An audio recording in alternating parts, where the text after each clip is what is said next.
Kitchen Garden offers down-to-earth advice from the finest minds in gardening to make sure you get the tastiest produce from your plot. Packed every month with hints and tips on growing your own fruit and veg, it's perfect for beginners and experts alike. We have 7 different offers available exclusive to our podcast listeners, so there's something for every budget. And don't forget that all subscribers are eligible to sign in to our Subs Club on the Kitchen Garden website. So go to www.classicmagazines.co.uk/KG229 for all the details. War on weeds. It might seem like a losing battle at times, but it's not all doom and gloom on the veg patch. This month, Julie Moore presents a chemical-free approach to ridding your plot of weeds. Gardeners face 3 certain things in life: death, taxes, and weeds. Weeds are the bane of any gardener, always seeming to grow better than your crops. You don't have to feed or water them. Turn your back and they are there, crowding out your cabbages, widening around the tomatoes, or choking out the carrots. In the competition for the survival of the fittest, one of nature's oldest laws, weeds win time and again against cultivated plants. Their roots mine minerals and trace elements held deep in the soil. Their leaves extract nitrogen from the air. They have a libido to make even the most amorous rabbits blush. Take chickweed. It can complete its life cycle in 5 to 6 weeks, with an average plant producing between 2,200 and 2,700 seeds. Given that the seeds can germinate at any time of the year, including beneath a 20-centimetre, 8-inch blanket of snow, and remain viable in the soil for up to 8 years, a rampant growth of chickweed can quickly ensue. Others, such as dandelion and bindweed, can regenerate from the smallest piece of root. Those weeds that can compete best always tend to dominate. Some weeds germinate and grow quickly, dominating a seedbed sown with a slower-growing vegetable. Weeds can cause vegetables to become leggy, poorly developed and undersized, resulting in reduced yields. Soil indicator. Although weeds are plants that you don't want, they do come with some benefits that you can take advantage of. You see, the weeds growing on your plot are natural soil indicators and have a story to tell. All you have to do is interpret what they're saying. Simply by observing the most prevalent weeds that are growing in a specific area, they can indicate if the soil is acidic or alkaline, whether the soil is healthy and balanced, or if it's overly rich in one nutrient and deficient in others, or whether a soil is poorly draining, or if it's one that's unable to retain moisture. When using weeds as a soil indicator, it's important to observe the most prevalent types of weed in order to get an accurate soil assessment. For example, dandelion and common mullein both indicate an acidic soil, but common mullein can also mean low soil fertility.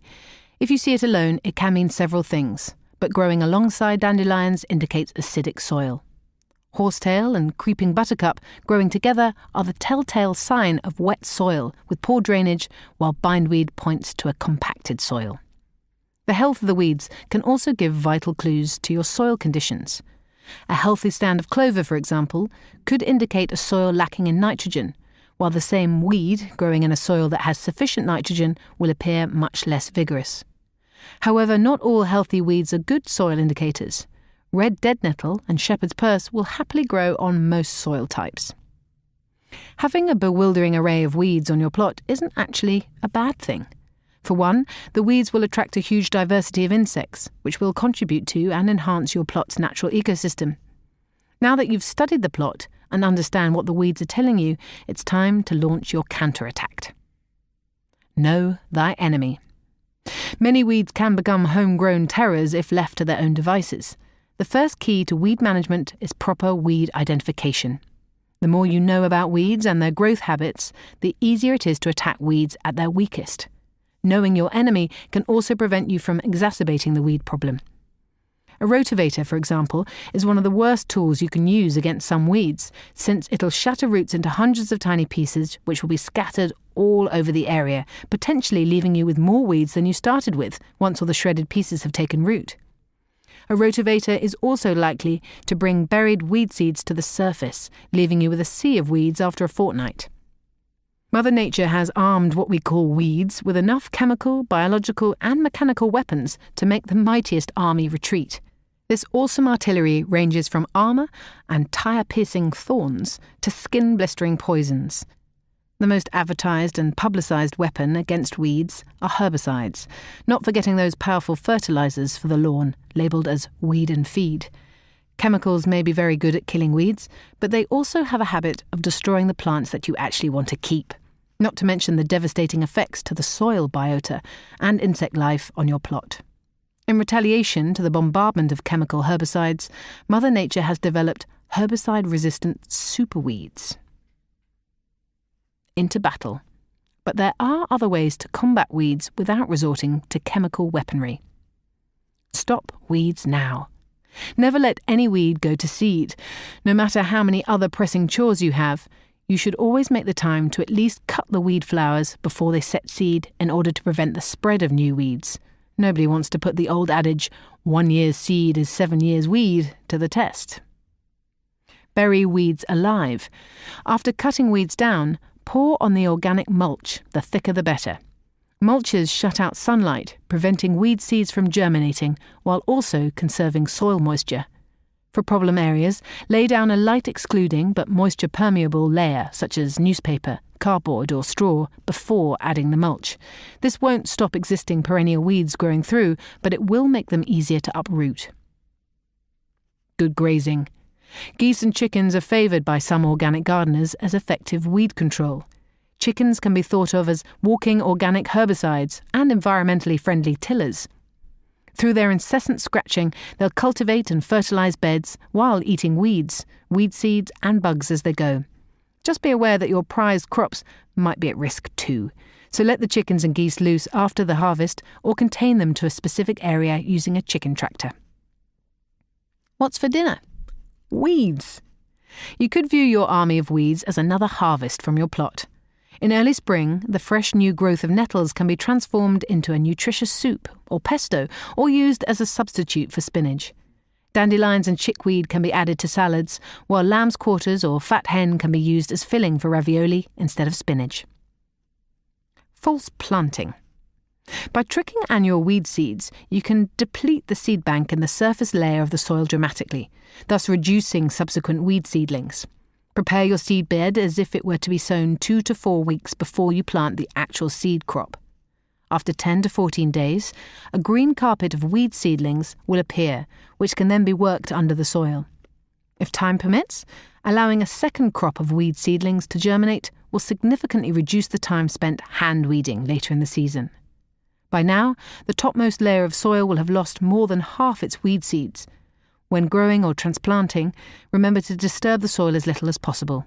Digging deeper will simply draw buried weed seeds to the surface and undo all your good work. Ho, ho, ho. The earlier the hoe is used, the less work there'll be later on, advised Ehrenfried Pfeiffer, a pioneer of biodynamic farming. A Dutch hoe, kept sharp, will slice through the roots of any weeds just below the surface of the soil. Choose a dry day to hoe so that the cut weeds will die quickly and can then be dug into the bed, returning valuable nutrients to the soil. Hoeing regularly will keep down annuals but won't get rid of perennial weeds. Smother and suppress. As an alternative to laborious weeding, try planting a crop of potatoes or winter squashes. Their vigorous foliage is capable of suppressing most annual weeds. Alternatively, sow a quick-growing green manure that forms dense weed-smothering foliage, such as Phacelia. It'll act as a living mulch, suppressing weeds while retaining moisture in the soil. Hand weeding. As arduous as it may seem, in reality, weeding is an art in itself. Removing every last scrap of weed is easier said than done, particularly if the weeds are growing in hard, compacted clay, where the foliage can easily break off at surface level, leaving the roots entrenched in the soil.